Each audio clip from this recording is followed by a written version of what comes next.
Sir ಈಗ ನೀವು ಇವತ್ತು ಸಮಿತಿ ಮುಂದೆ ಹಾಜರಾಗಿದ್ರಿ, ಎಷ್ಟೊತ್ತು ನಡೀತು, ಏನು ಹೇಳಿದ್ರಿ, ಅವ್ರು ಏನು ಹೇಳಿದ್ರು? ಮಧ್ಯಾಹ್ನ 12:15ಕ್ಕೆ ನಮ್ಮ ಅಧ್ಯಕ್ಷರು ಏನದಾರೆ ಅವ್ನು ಭೇಟಿಯಾಗಿದ್ದೆ. ಎಲ್ಲ ವಿವರಣೆಗಳನ್ನು ಸುಮಾರು 1 ಗಂಟೆ 15 ನಿಮಿಷ ನಾನು ಸವಿಸ್ತಾರವಾಗಿ ಎಲ್ಲ ಹೇಳಿದ್ದೇನೆ.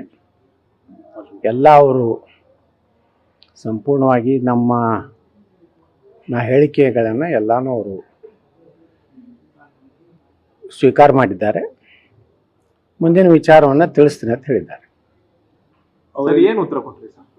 ಶೋಕಾಸ್ ನೋಟಿಸ್ಗೆ ಏನು ಉತ್ತರ ಮುಂಜಾನೆ ಹೇಳಿಬಿಟ್ಟೆ. ರವೆ ಉತ್ತರಗಳು 6 ಪುಟಗಳು ಅಂತ ಹೇಳಿದ್ರಿ ಸರ್. ಪ್ರಮುಖವಾಗಿ ಏನೆಲ್ಲ ಅಂಶಗಳು? ಇಲ್ಲ, ಎಲ್ಲ ಅಂಶಗಳು ಮುಂಜಾನೆ ಹೇಳಿನಿ. ಈಗ ಎಲ್ಲ ಇಲ್ಲಿ ಹೇಳಿದ್ದೇನೆ, ಅಲ್ಲಿ ಹೇಳಿದ್ದೀನಿ, ಇನ್ನಷ್ಟು ವಿವರವಾಗಿ ಹೇಳಿದ್ದೀನಿ. ಅವರೆಲ್ಲರೂ ಶಿಸ್ತು ಸಮಿತಿ ವತಿಯಿಂದ ರಾಷ್ಟ್ರೀಯ ಅಧ್ಯಕ್ಷರಿಗೆ ಅದನ್ನು ಗಮನಕ್ಕೆ ತೆಗೆದುಕೊಂಡು ಬರ್ತೀನಿ ಅಂತ ಹೇಳಿದ್ದಾರೆ. ಅಂದ್ರೆ ಅವ್ರು ನಿಮಗೆ ಅಂದ್ರೆ ಸ್ಪಂದನೆ ಹೇಗಿತ್ತು? ಯಾಕಂದ್ರೆ ನಿಮ್ಮ ಅಸಮಾಧಾನವನ್ನ ಒತ್ಕೊಂಡು ನೀವು ಹೋಗಿದ್ದ ಅವ್ರ ಮುಂದೆ ಶೋಕಾಸ್ ನೋಟಿಸ್ ಸ್ವರೂಪದಲ್ಲಿ, ಅವರ ಸ್ಪಂದನೆ ಹೇಗಿತ್ತು? ಅವ್ರ ಸ್ಪಂದನೆ ಪಕ್ಷದ ಹಿತದೃಷ್ಟಿಯಿಂದ ಏನೇನು ಆಗಬೇಕು, ಯಾವ ರೀತಿ ಮುಂದಿನ ದಿವಸಗಳಲ್ಲಿ ವಕಫ್ ಹೋರಾಟ ಏನು ಮಾಡ್ತಾ ಇದ್ದೀವಿ ಅದ್ರ ಬಗ್ಗೆ ಪ್ರಶಂಸೆ ವ್ಯಕ್ತಪಡಿಸಿದ್ರು.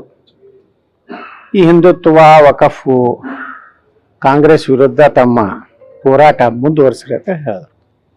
ಮುಂದುವರಿಸಿ ಅಂತ, ಇದೇ ರೀತಿ ಹೋರಾಟ ಮುಂದುವರಿಸಿ ಅಂತ ಹೇಳಿದ್ರು ಸರ್? ಇದೇ ರೀತಿ ರೀ, ಮತ್ತೆ ಯಾವ ರೀತಿ ರೀ? ಅಂದ್ರೆ ಪಕ್ಷದ ವೇದಿಕೆಯಲ್ಲಿ ಈಗ ಅಧ್ಯಕ್ಷರ ಜೊತೆಗೆ ಹೋಗ್ಬೇಕು ಅನ್ನೋದು ಹೇಳಿದ್ರೆ ಅಥವಾ ಹೇಗೆ ಸರ್? ಇಲ್ಲ, ಈಗ ನೀವು ಏನು ಹೋರಾಟ ಮಾಡ್ತಾ ಇದ್ದೀರಿ, ಒಳ್ಳೆ ಹೋರಾಟ. ಇಡೀ ದೇಶದಲ್ಲೇ ಕರ್ನಾಟಕ ವಕಫ್ ವಿಷಯದಲ್ಲಿ ಬಹಳ ಗಂಭೀರವಾಗಿ ತಗೊಂಡು ಪ್ರವಾಸ ಮಾಡಿ ಏನು ವರದಿ ಕೊಟ್ಟಿದ್ದೀರಿ, ನಿಜಕ್ಕೂ ಪ್ರಶಂಸನೀಯ ಇದೆ. ಇದು ಭಾಳ ಅವಶ್ಯಕತೆ ಇತ್ತು ಮತ್ತು ಹಿಂದುತ್ವ ಅವಶ್ಯ ಇದೆ. ಅದರ ಜೊತೆಗೆ ಕಾಂಗ್ರೆಸ್ಸಿನ ಭ್ರಷ್ಟಾಚಾರ ಬಗ್ಗೆ ಹೆಚ್ಚು ಅದ್ರ ಕಡೆ ಆದ್ಯತೆ ಕೊಡಿ, ಪಕ್ಷದ ಆಂತರಿಕ ವಿಚಾರದಲ್ಲಿ ಆದ್ಯತೆ ಕೊಡಬೇಡಿ ಅಂತ ಹೇಳಿದ್ರೆ. ವಂಶವಾದದ ವಿರುದ್ಧ ಮಾತಾಡಬೇಡಿ ಅಂದ್ರ? ಯಾವುದು ವಂಶವಾದದ ವಿರುದ್ಧ? ನೋಡ್ರಿ, ಏನ್ ಮಾತಾಡ್ರೆ ಅಲ್ಲಿ ಒಳಗೆ ನಾವು ಮಾತಾಡಿ, ಏನೇನು ನಿಮಗ ಕೊಡಬೇಕು ಅದನ್ನ ನಾವು ಕೊಡ್ತೀವಿ. ಏನು ಒಳಗೆ ಏನ್ ಹೇಳ್ಯಾರ ಅವತ್ತನ್ನು ಮನಸ್ಸಿನಾಗ ಇಟ್ಕೊಂಡು ಕೆಲಸ ಮಾಡಿ.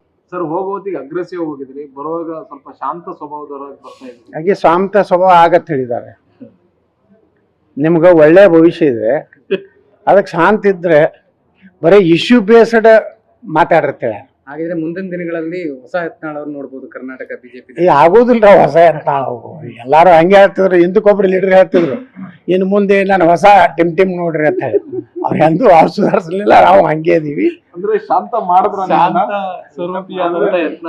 ಇಲ್ಲ, ಶಾಂತ ನೋಡ್ರಿ. ಅಲ್ಲ, ನಾವು ನಗಲಕತ್ತೆ ಅಂತ ತಿಳ್ಕೊಬೇಕ್ರಪ್ಪ. ಏನಾಗೈತೆ? ಕೂಲ್ ಡ್ರಿಂಕ್ಸ್ ಕೊಟ್ಟು ಕಳ್ಸಿದ್ರ? ಒಳ್ಳೆ ಕಾಫಿ ಕೊಟ್ರು, ಒಳ್ಳೆ ಬಿಸ್ಕಿಟ್ ಕೊಟ್ರು, ಊಟನೂ ಮಾಡಿದೀವಿ. ಒಳ್ಳೆ ಊಟ ಮಾಡಿಸಿದ್ರು PC ಮೋಹನ್ ಅವರು. ಎಲ್ಲಾರು ನಮ್ಮ ಕಮಿಟಿಯವ್ರು ಊಟ ಮಾಡಿ ಈಗ ಕೆಲವು ಮಂದಿ ವಾಪಸ್ ಹೊರಟ್ರು. ನಾವೊಂದಿಷ್ಟು ಮಂದಿ ಇನ್ನೂ ನಾಳೆ ಇದ್ದು ನಾಳೆ ಜಾಯಿಂಟ್ ಪಾರ್ಲಿಮೆಂಟ್ ಕಮಿಟಿ ಒಳಗೂ ಸ್ವಲ್ಪ ಪ್ರಸ್ತಾಪ ಮಾಡಿ ಹೋಗ್ತೀವಿ. Thank you sir. ಎಲ್ಲಾರು ನೀವು ಊಟ ಮಾಡ್ರಿ. ಈಗ ಕೊಟ್ರಲ್ಲ ಸರ್.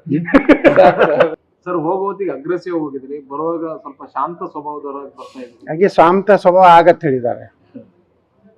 ನಿಮ್ಗೆ ಒಳ್ಳೆ ಭವಿಷ್ಯ ಇದೆ, ಅದಕ್ಕೆ ಶಾಂತ ಇದ್ರೆ ಬರೀ ಇಶ್ಯೂ ಬೇಸ್ಡ್ ಮಾತಾಡಿರ್ತೇವೆ. ಹಾಗಿದ್ರೆ ಮುಂದಿನ ದಿನಗಳಲ್ಲಿ ಹೊಸ ಯತ್ನಾಳ್ ಅವ್ರು ನೋಡ್ಬೋದು ಕರ್ನಾಟಕ ಬಿಜೆಪಿ? ಆಗೋದಿಲ್ಲ ಹೊಸ ಯತ್ನಾಳ್. ಎಲ್ಲಾರು ಹಂಗೆ ಹೇಳ್ತಿದ್ರು, ಹಿಂದಕ್ಕೊಬ್ರು ಲೀಡರ್ ಹೇಳ್ತಿದ್ರು, ಇನ್ನು ಮುಂದೆ ನಾನು ಹೊಸ ಟಿಮ್ ನೋಡ್ರಿ ಅಂತ ಹೇಳಿ. ಅವ್ರು ಎಂದೂ ಅವ್ರು ಸುಧಾರಿಸಲಿಲ್ಲ, ನಾವು ಹಂಗೆ ಇದೀವಿ. ಅಂದ್ರೆ ಶಾಂತ ಮಾಡಿದ್ರ? ಇಲ್ಲ, ಶಾಂತ ನೋಡ್ರಿ. ಅಲ್ಲ, ನಾವು ನಗಲಕತ್ತೆ ಅಂತ ತಿಳ್ಕೊಬೇಕ್ರಪ್ಪ. ಏನಾಗೈತೆ? ಕೂಲ್ ಡ್ರಿಂಕ್ಸ್ ಕೊಟ್ಟು ಕಳ್ಸಿದ್ರ? ಒಳ್ಳೆ ಕಾಫಿ ಕೊಟ್ರು, ಒಳ್ಳೆ ಬಿಸ್ಕಿಟ್ ಕೊಟ್ರು, ಊಟನೂ ಮಾಡಿದೀವಿ. ಒಳ್ಳೆ ಊಟ ಮಾಡಿಸಿದ್ರು PC ಮೋಹನ್ ಅವರು. ಎಲ್ಲಾರು ನಮ್ಮ ಕಮಿಟಿಯವ್ರು ಊಟ ಮಾಡಿ ಈಗ ಕೆಲವು ಮಂದಿ ವಾಪಸ್ ಹೊರಟ್ರು.